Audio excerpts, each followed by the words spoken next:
우리 사도신경으로 신앙 고백하심으로 11월 20일 수요일 새벽 기도회를 시작하도록 하겠습니다.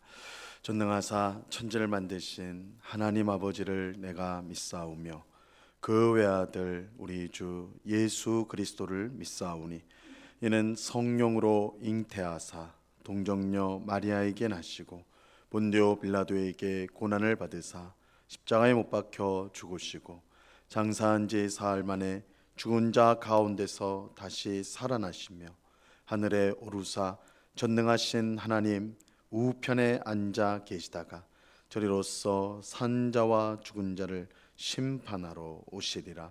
성령을 믿사오며 거룩한 공예와 성도가 서로 교통하는 것과 죄를 사하여 주시는 것과 몸이 다시 사는 것과 영원히 사는 것을 믿사옵나이다. 아멘. 우리 찬송가 540장 주의 음성을 내가 들으니 우리 같이 찬송하도록 하겠습니다. 찬송가 540장, 이전 통일 찬송가는 219장 찬송입니다.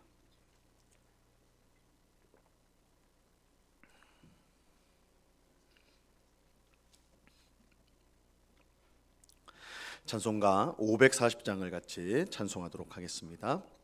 주의 음성을 내가 들으니 사랑한단 말일세. 믿는 마음으로 주께 가오니 나를 영접하소서. 내가 매일 십자가 앞에 더 가까이 가오니 구세 주의 흘린 보배 피로써 나를 정케 하소서. 주여 넓으신 은혜 베푸사 나를 받아주시고 나의 품은 뜻 주의 뜻같이 되게 하여 주소서. 내가 매일 십자가 앞에 더 가까이 가오니 구세 주의 흘린 보배 피로써 나를 정케 하소서. 주의 보좌로 나갈 때에 어찌하니 기쁠까. 주의 얼굴을 항상 배우니 더욱 친근합니다. 내가 매일 십자가 앞에 더 가까이 가오니 구세 주의 흘린 보배 피로써 나를 정케 하소서. 우리 구주의 넓은 사랑을 증량할 자 없으며 주가 주시는 참된 기쁨도 헤아릴 수 없도다. 내가 매일 십자가 앞에 더 가까이 가오니 구세 주의 흘린 보배 피로써 나를 정케 하소서.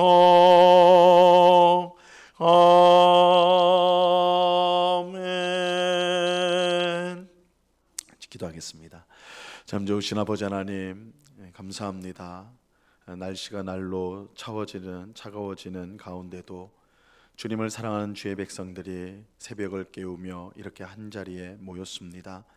저희들을 불쌍히 여기사 극진하신 사랑과 은혜를 우리 가운데 베풀어 주셔서 하나님으로 인하여 우리의 심령이 다시금 힘을 얻게 하시고 하늘에 있는 하나님 나라를 향한 참된 소망으로 말미암아 낙심하지 않고 실망하지 않고 날마다 감사하며 살아가는 우리 모두가 될 수 있도록 은혜를 내리워 주시옵소서. 아버지 하나님, 이 시간에 우리의 마음 가운데 주님을 더욱더 사랑하는 마음, 주님을 더욱더 간절히 소망하는 마음을 허락하여 주옵소서. 세상을 살아가면서 세상의 좋은 것들이 우리의 마음을 차지하고, 그래서 하나님 앞에 나아가는 것보다 세상의 것들을 즐기고, 또한 그것들이 우리의 힘이요 생명인 것처럼 생각하여서 그것을 따를 때가 많은 저희들입니다. 영적인 눈을 열어주셔서 세상의 헛된 것들에 마음을 빼앗기지 않고 참 진리요 참 생명이요 참 소망이 되신 주님을 바라보고 의지하며 사랑하는 저희 모두가 되게 하여 주시옵소서.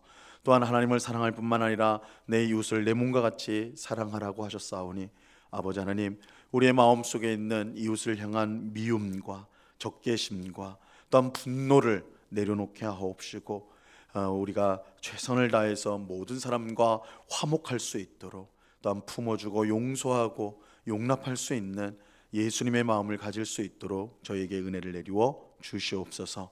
하나님을 사랑하고 이웃을 사랑하는 것이 하나님을 기쁘시게 하는 가장 기쁘시게 하는 일인 줄을 깨닫고 늘 사랑하는 삶을 살아가는 저희들 되게 하여 주옵소서. 우리의 사랑 없음을 아시는 주님, 주의 성령을 통하여서 우리 가운데 하나님의 사랑을 늘 풍성히 부어주사, 하나님의 사랑, 우리를 향한 그 놀라운 아버지 하나님의 사랑으로 다른 사람들을 사랑할 수 있도록 인도하여 주옵소서.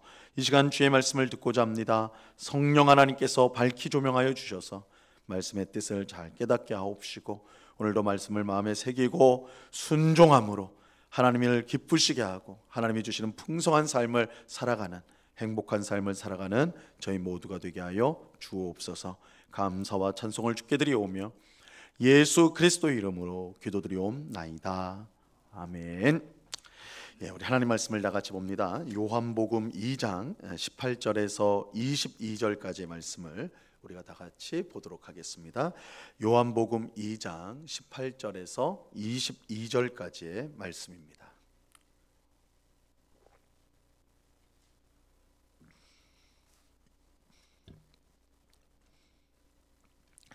요한복음 2장 18절에서 22절까지의 말씀, 우리가 한 목소리로 하나님의 말씀을 다 같이 읽겠습니다. 2장 18절에서 22절까지 같이 읽습니다. 시작. 유대인들이 대답하여 예수께 말하기를, 내가 이런 일을 행하니 무슨 표적을 우리에게 보이겠느냐? 예수께서 대답하여 이르시되, 너희가 이 성전을 헐라 내가 사흘 동안에 일으키리라. 유대인들이 이르되, 이 성전은 46년 동안의 지역건을 내가 3일 동안에 일으키겠느냐 하더라. 그러나 예수는 성전된 자기 육체를 가리켜 말씀하신 것이라. 죽은 자 가운데서 살아나신 후에야 제자들이 이 말씀하신 것을 기억하고 성경과 예수께서 하신 말씀을 믿었더라. 아멘. 우리는 어제 새벽에 예수님께서 유월절을 맞아 예루살렘에 오셨고 성전에 들어가서 이 모든 사람을 깜짝 놀라게 할 일을 행하신 것을 살펴보았습니다. 이 예수님께서 성전 안에서 소와 양과 비둘기를 파는 사람들, 돈을 바꿔주는 사람들을 보신 후에 노끈으로 채찍을 만들어서 모든 짐승들을 성전 밖으로 내쫓고 돈 바꿔주는 사람들의 상을 엎으셨습니다. 이 온유하신 예수님께서 이처럼 과격하게 행동하신 것, 굉장히 이례적이고 놀라운 일이라고 할 수가 있죠. 근데 예수님께서 이처럼 분노하시며 과격하게 행동하신 이유가 있었습니다. 그것은 이 사람들이 아버지의 집 성전, 아버지의 집을 장사하는 집으로 만들었기 때문입니다. 이 성전은 하나님께서 그의 백성 가운데 거하시는 가장 거룩한 장소입니다. 하나님의 백성은 성전을 통하여 하나님을 만나고 하나님이 주시는 죄 사함의 은혜와 또한 베푸시는 복을 받게 됩니다. 그리고 하나님의 다스림과 인도를 받게 되는 거예요. 근데 이런 것과는 전혀 상관없이 자기 이익을 위해 성전 안에서 장사하는 사람들을 보시며 예수님께서 분노하셨던 것입니다. 예수님은 짐승들을 쫓아내시고 상을 엎으심으로 이런 성전은 진정한 성전이 아님을 선언하셨습니다. 이 겉만 멀쩡하다고 해서 화려하다고 해서 성전이 아닙니다. 하나님을 만나고 또한 하나님의 죄 사함을 받으며 하나님의 다스림을 받는 곳이 아니라면 그곳은 성전이 아닙니다. 이처럼 예수님께서 분노하시며 짐승을 쫓아내시고 상을 엎으시자 그곳에 있던 유대인들이 예수님께 이제 따져 물었습니다. 이러한 행동이 너무나 과격한 행동이고 예외적인 행동이었기 때문에 그것을 지켜보던 유대인들이 예수님께 물었어요. 18절 말씀을 보세요. 이에 유대인들이 대답하여 예수께 말하기를 내가 이런 일을 행하니 무슨 표적을 우리에게 보이겠느냐. 유대인들이 한 말은 쉽게 말해서 내가 무슨 자격으로 이런 일을 하느냐, 네가 무슨 자격으로 이 성전에서 이런 과격한 일들을 하느냐라는 것입니다. 이 성전 안에서 장사하는 사람들은 모두 대제사장의 허락을 받고 장사를 했습니다. 그러므로 장사를 못하게 하는 것은 대제사장보다 높은 사람이 할 수 있는 것인데 과연 내가 정말 그런 사람이냐, 내가 대제사장보다 높은 사람이냐, 이것을 묻는 거예요. 이에 예수님은 이렇게 대답을 하셨습니다. 19절입니다. 예수께서 대답하여 이르시되 너희가 이 성전을 헐라 내가 사흘 동안에 일으키리라. 이 표적을 보여달라고 하는 유대인들에게, 자격을 묻는 유대인들에게 예수님은 지금 성전을 헐면 내가 사흘 만에 다시 일으키겠다라고 말씀하셨습니다. 이 말을 들은 유대인들은 큰 충격을 받죠.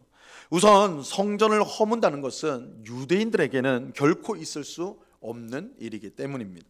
이 성전은 하나님께서 그의 백성 가운데 함께 하신다는, 그의 백성들과 함께 하신다는 가장 중요한 증거예요. 다시 말하면 성전이 없다는 것은, 성전이 무너진다, 성전이 없다는 것은 하나님이 함께 하지 않는다는 뜻이 됩니다. 근데 문제는 유대인들이 하나님께서 자기 백성과 함께하는 곳이 성전이다, 이런 성전의 참 의미보다 성전 건물 그 자체를 더 중요하게 여겼다는 것입니다. 유대인들은 하나님이 싫어하는 우상 숭배와 불의한 일을 마음껏 행하면서도 성전이 우리 가운데 있으니까 우리에게는 아무 문제가 없다, 우리는 안전하다, 이렇게 생각을 했어요. 이 성전 건물 자체를 그들은 중요시 여겼던 겁니다. 그들은 하나님께서 불의한 자들 가운데 거하시지 않는다라는 것을 무시한 채 그저 성전 건물이 있기 때문에 하나님이 언제나 우리와 함께 하시고 우리를 편드신다, 이렇게 생각을 했어요. 이에 대해서 예레미야 선지자는 이렇게 말을 했습니다. 예레미야서 7장 4절 말씀에 보면요, 너희는 이것이 여호와의 성전이라, 여호와의 성전이라, 여호와의 성전이라 하는 거짓말을 믿지 말라. 이 예레미야 선지자가 활동했던 당시에 이제 바벨론이 이스라엘을 이제 멸망시키기 그 직전인데요. 그럴 때에 이 나라가 이제 망하기 직전인데도 불구하고 이 거짓 선지자들이 우리에게는 성전이 있으니까, 하나님이 계시는 성전이 있으니까 아무 걱정할 것이 없다, 아무 걱정할 것 없다, 우리가 반드시 승리할 것이다, 이렇게 얘기를 하였습니다. 이에 참 선지자였던 예레미야는 이것이 여호와의 성전이라, 여호와의 성전이라, 여호와의 성전이라 하는 거짓말을 믿지 마라. 너희가 악을 행하고 우상 숭배를 하며 하나님의 뜻을 어기는데 어떻게 하나님이 그런 불의한 너희 가운데 거하실 수가 있겠는가? 이건 성전이 아니라 그저 건물일 뿐이다, 이렇게 말한 거예요. 하지만 유대인들은 오히려 예레미야가 이 성전을 모독한다 하여서 그를 죽이려고 하였죠. 자, 오늘 본문에서도 마찬가지예요. 예수님께서 성전을 허물라고 하자 유대인들이 큰 충격에 빠졌습니다. 그들도 성전 건물을 중요하게 생각했기 때문입니다. 이러한 사실은 그들이 한 말에서 알 수가 있는데요, 20절을 보시기 바랍니다. 20절을 유대인들이 이르되 이 성전은 46년 동안의 지었건을 내가 3일 동안에 일으키겠느냐 하더라. 예수님 당시의 성전은 헤롯 대왕이 재건축한 정말 어마어마한 규모의 성전이었습니다. 이 첫 번째 성전이었던 솔로몬 성전은 남유다가 바벨론에 의해 정복당할 때 파괴가 되었어요. 없어져 버렸어요. 그 후 이 바벨론에서 돌아온 이스라엘 백성이 성전을 재건축하게 되는, 새롭게 다시 건축하게 되는데 이 성전을 가리켜서 제2성전 혹은 그 당시 지도자였던 수룹바벨의 이름을 따서 수룹바벨 성전이다, 이렇게 부릅니다. 제2성전은 예수님이 탄생하기 전부터 유대 땅을 다스리던 이 헤롯 대왕에 의해서 이 재건축이 돼요. 헤롯 대왕이 이스라엘 백성의 마음을 얻기 위해서 헤롯 대왕을 싫어했기 때문에 백성들이 호의를 얻기 위해서 성전 재건축을 시작하였는데 그 재건축한 성전이 바로 오늘 본문에 나오는 성전입니다. 근데 그 규모가 엄청났어요. 얼마나 엄청났냐면 그 넓이가 오늘날 축구장 크기로 12개 정도가 될 정도로 그것을 합친 규모의 엄청나게 큰 규모의 성전이었습니다. 물론 이게 성전 건물 하나가 그렇다는 건 아니고 성전과 그 외에 여러 건물들이 이제 같이 들어와 있는데 그 크기가 축구장 12개 합친 것과 같을 정도로 엄청난 규모였어요. 그리고 건축 기간이 무려 46년이 넘었는데 예수님 당시에도 건축이 여전히 계속되고 있었습니다. 그 정도로 엄청난 성전이었어요. 예수님께서 이런 성전을 무너뜨리면 내 자신이 사흘 만에 일으키리라 이렇게 말을 하니까 유대인들이 기가 막혔던 것이죠. 이 엄청난 규모의 성전인데 그것을 무너뜨리면 내가 사흘 만에 짓겠다 이러니까 기가 막힌 거예요. 근데 유대인들의 말 속에는 성전을 철저히 건물로만 생각했다라는 사실이 드러납니다. 하나님께서 자기 백성과 함께 한다는 성전의 진정한 의미보다는 그저 크고 웅장하고 화려한 성전 건물만을 그들은 생각하였던 것이죠. 하지만 예수님께서 사흘 만에 세우겠다고 하신 성전은 유대인들이 생각하는 그런 건물로서의 성전이 아니었습니다. 진정한 의미의 성전, 즉 하나님이 그의 백성과 함께 하시는 성전을 뜻하는 것입니다. 그렇다면 예수님께서 세우실 성전은 어떤 성전입니까? 21절 말씀을 보세요. 그러나 예수는 성전된 자기 육체를 가리켜 말씀하신 것이라. 예수님께서 사흘 만에 세우실 성전은 예수님의 육체, 더 정확하게 말하면 십자가에서 죽으시고 사흘 만에 부활하실 예수님 자신이 진정한 성전이 된다는 것입니다. 이처럼 예수님 자신이 성전이 된다는 것은 하나님께서 예수님을 믿는 자와 항상 함께 하신다는 뜻입니다. 성전의 진정한 뜻이 하나님이 함께 하신다라고 한다면 하나님은 예수님을 믿는 우리들과 항상 함께 하기 때문에 예수님이 우리의 성전이 되는 것입니다. 우리는 예수님을 믿음으로 완전한 죄사함을 받고 이를 통해 하나님과 화목하게 되었습니다. 그러므로 우리는 언제나 하나님과 함께하며 그의 보좌 앞에 나아가 은혜를 구할 수 있게 되었습니다. 히브리서 4장 16절에 보면 예수님을 통해서 우리가 받은 은혜가 무엇인가를 이렇게 설명을 하고 있어요. 그러므로 우리는 긍휼하심을 받고 때를 따라 돕는 은혜를 얻기 위하여 은혜의 보좌 앞에 담대히 나갈 것이니라. 우리는 예수님을 통해 항상 하나님의 보좌 앞으로 나아갈 수 있게 되었고 때를 따라 돕는 은혜, 정말 필요한 그 시기에 적정한 때에 주어지는 하나님의 은혜를 항상 얻게 되었습니다. 이 일이 성전 되신 예수님을 통해 이루어지게 된 것입니다. 그러므로 아무리 46년 동안 지어진 어마어마한 성전이라도 그것은 그저 건물에 불과한 거예요.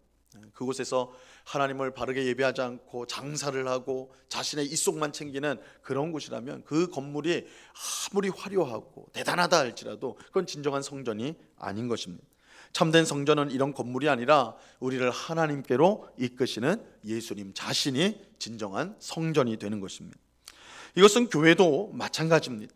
우리는 예배당 자체가 교회가 아니다라는 것을 알아야 돼요. 교회는 건물이 아니에요. 교회는 예수님의 몸이에요.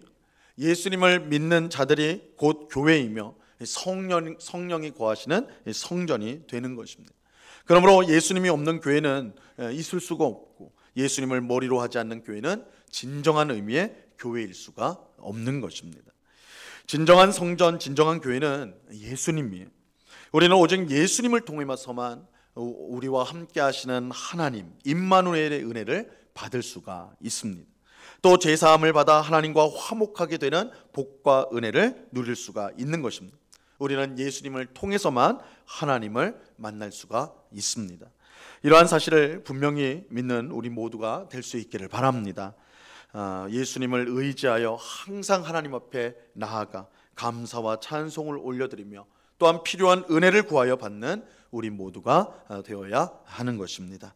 우리가 아무 공로가 없고 우리가 하나님 앞에 나갈 자격이 없어요. 그러나 성전이 되시는 예수님을 우리가 믿고 의지하며 그의 이름으로 그의 보혈의 공로를 의지하여 하나님 앞에 우리가 나아갈 수가 있는 것입니다. 오늘도 우리가 기도할 때 예수님의 이름으로 기도할 때 성전이 되신 예수님은 그런 우리를 하나님 앞으로 인도하시고 하나님이 주시는 풍성한 은혜와 그 사랑을 누리게 하시는 것입니다. 예수님을 통해 항상 하나님과 동행하는 은혜를 누리며 살아가는 복된 삶을 살아가는 오늘 우리 모두가 될 수 있기를 우리 주님의 이름으로 간절히 축원합니다. 기도하겠습니다. 하나님 아버지 감사합니다. 46년 동안 지어진 그 어마어마한 헤롯 성전, 헤롯이 재건축한 성전이 진정한 성전이 아니라 예수님 자신이 진정한 성전이라고 말씀합니다. 참 성전은 하나님을 만나는 곳입니다. 하나님의 은혜와 죄사함과 또한 긍휼을 받는 곳입니다. 주님, 우리가 이러한 사실을 꼭 기억하게 하옵소서. 그래서 눈에 보이는 예배당을 화려하게 꾸미고 짓는 것에 힘쓰기보다 우리가 더욱더 힘써야 될 것은 예수님을 통하여 살아계신 하나님 앞에 늘 가까이 나아가는 것, 하나님을 온전히 예배하고 하나님을 기쁘시게 하는 삶을 사는 것, 이것이야말로 중요하다는 것을 꼭 깨닫고 예수님의 공로를 의지하여 항상 하나님의 보좌 앞으로 달려나가는 저희 모두가 되게 하여 주시옵소서. 참 성전 되신 예수님을 통해서 우리 하나님 앞에 나아가 하나님이 부어주시는 풍성한 은혜를 맛보며 세상 가운데 승리하는 주의 백성들 다 되게 하여 주옵소서. 주님, 저희는 오늘도 아무 자격이 없습니다.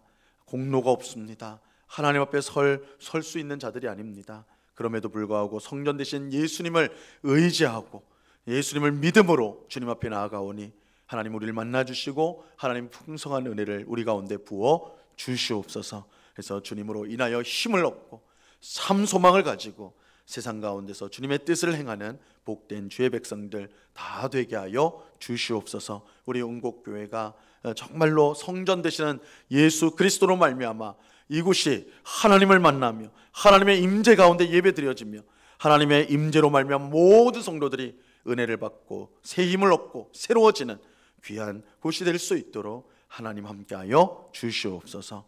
아버지 하나님, 오늘부터 토요일까지 정책당회를 가지게 됩니다.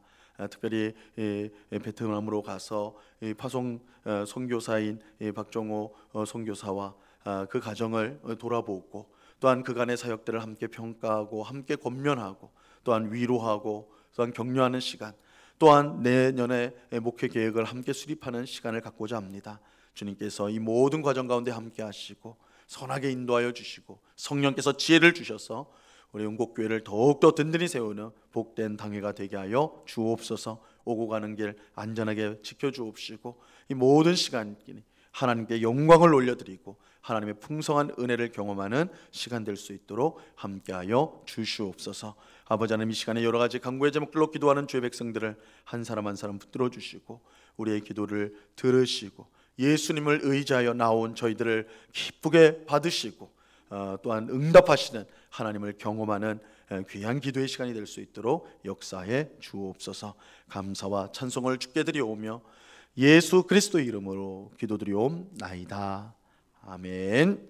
하늘에 계신 우리 아버지여, 이름이 거룩히 여김을 받으시오며 나라에 임하옵시며 뜻이 하늘에서 이룬 것 같이 땅에서도 이루어지이다. 오늘날 우리에게 일용할 양식을 주옵시고 우리가 우리에게 죄 지은 자를 사하여 준 것 같이 우리 죄를 사하여 주옵시고 우리를 시험에 들게 하지 마옵시고 다만 악에서 구하옵소서. 대개 나라와 권세와 영광이 아버지께 영원히 있사옵나이다. 아멘.